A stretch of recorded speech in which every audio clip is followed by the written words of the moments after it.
The following is a passage from the work of Arthur Schopenhauer, Die Welt als Wille und Vorstellung, The World as Will and Representation, Volume 2, translated by R.B. Haldane and John Kemp. Second half, The Doctrine of the Abstract Idea, or Thinking. Chapter 5, On the Irrational Intellect. It must be possible to arrive at a complete knowledge of the consciousness of the brutes, for we can construct it by abstracting certain properties of our own consciousness. On the other hand, there enters into the consciousness of the brute instinct, which is much more developed in all of them than in man, and in some of them extends to what we call mechanical instinct. The brutes have understanding without having reason, and therefore they have knowledge of perception but no abstract knowledge. They apprehend correctly, and also grasp the immediate causal connection in the case of the higher species, even through several links of its chain, but they do not, properly speaking, think. For they lack conception, that is, abstract ideas.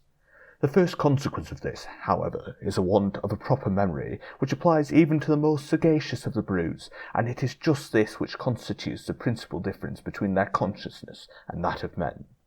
Perfect intelligence depends upon the distinct consciousness of the past and of the eventual future, as such, and in connection with the present. The special memory which this demands is therefore an orderly, connected, and thinking retrospective recollection. This, however, is only possible by means of general conceptions, the assistance of which is required by what is entirely individual in order that it may be recalled in its order and connection. For the boundless multitude of things and events of the same and similar kinds in the course of our life does not admit directly of a perceptible and individual recollection of each particular, for which neither the powers of the most comprehensive memory nor our time would be sufficient. Therefore, all this can only be preserved by subsuming it under general conceptions and the consequent reference to relatively few principles, by means of which we then have always at command an orderly and adequate survey of our past.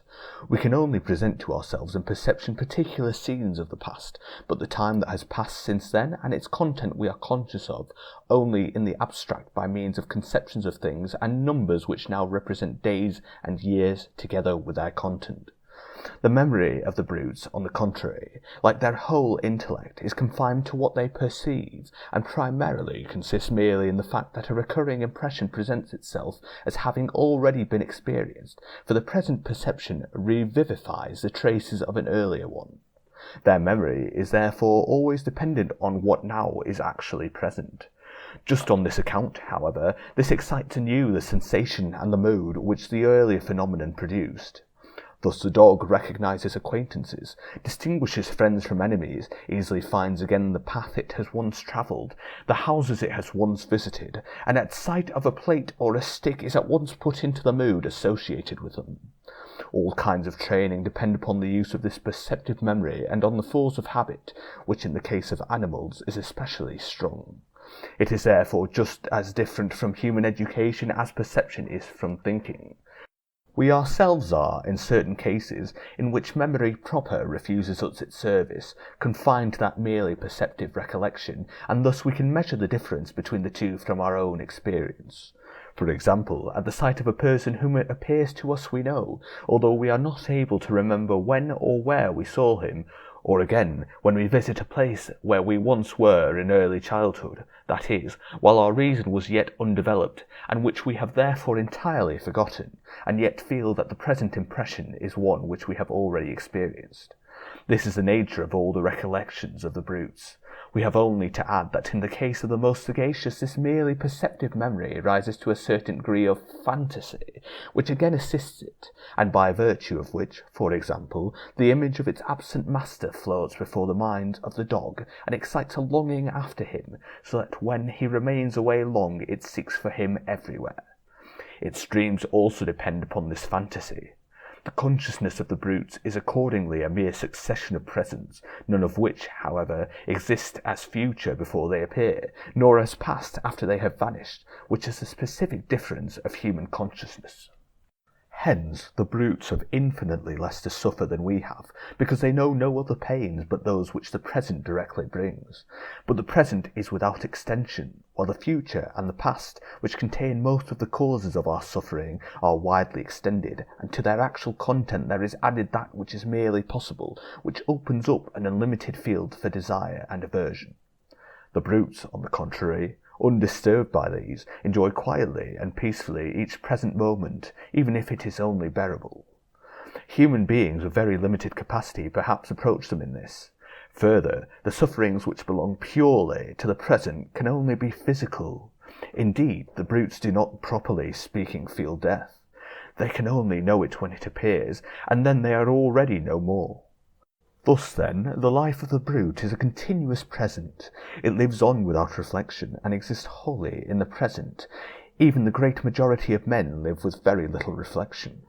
Another consequence of the special nature of the intellect of the brutes, which we have explained, is the perfect accordance of their consciousness with their environment.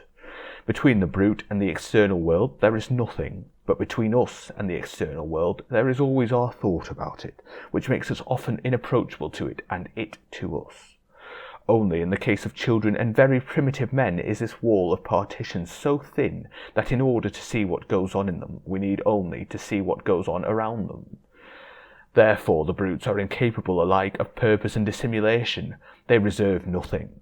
In this respect, the dog stands to the man in the same relation as a glass goblet to a metal one, and this helps greatly to endear the dog so much to us, for it affords us great pleasure to see all those inclinations and emotions which we so often conceal, displayed simply and openly in him. In general, the brutes always play, as it were, with their hand exposed, and therefore we contemplate with so much pleasure their behaviour towards each other, both when they belong to the same and to different species. It is characterized by a certain stamp of innocence, in contrast to the conduct of men, which is withdrawn from the innocence of nature by the entrance of reason, and with it of prudence or deliberation. Hence human conduct has throughout the stamp of intention or deliberate purpose, the absence of which, and the consequent determination by the impulse of the moment, is the fundamental characteristic of all the action of the brutes. No brute is capable of a purpose properly so called. To conceive and follow out a purpose is in the prerogative of man, and it is a prerogative which is rich in consequences. Certainly an instinct like that of the bird of passage or the bee, still more a permanent, persistent desire, a longing like that of the dog for its absent master, may present the appearance of a purpose, with which, however, it must not be confounded. Now all this has its ultimate ground in the relation between the human and the brute intellect, which may also be thus expressed. The brutes have only direct knowledge, while we, in addition to this, have indirect knowledge, and the advantage which in many things, for example, in trigonometry and analysis, in machine work instead of handwork, etc., indirect has over direct knowledge, appears here also.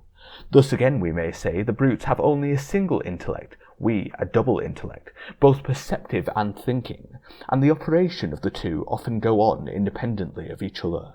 We perceive one thing, and we think another. Often, again, they act upon each other. This way of putting the matter enables us specially to understand that natural openness and naivete of the brutes, referred to above, as contrasted with the concealment of man. However, the law natura non facit saltus is not entirely suspended, even with regard to the intellect of the brutes, though certainly the step from the brute to the human intelligence is the greatest which nature has made in the production of her creatures. In the most favoured individuals of the highest species of the brutes, there certainly sometimes appears, always to our astonishment, a faint trace of reflection, reason, the comprehension of words, of thought, purpose, and deliberation.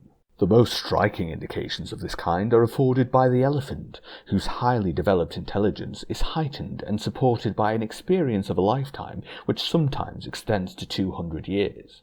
He has often given unmistakable signs, recorded in well-known anecdotes, of premeditation, which, in the case of the brutes, always astonishes us more than anything else. Such, for instance, is the story of the tailor on whom an elephant revenged himself for pricking him with a needle. I wish, however, to rescue from oblivion a parallel case to this, because it has the advantage of being authenticated by judicial investigation. On the 27th of August 1830, there was held at Morpeth, in England, a coroner's inquest on the keeper, Baptist Bernhard, who was killed by this elephant. It appeared from the evidence that 2 years before he had offended the elephant grossly, and now, without any occasion but on a favourable opportunity, the elephant had seized him and crushed him.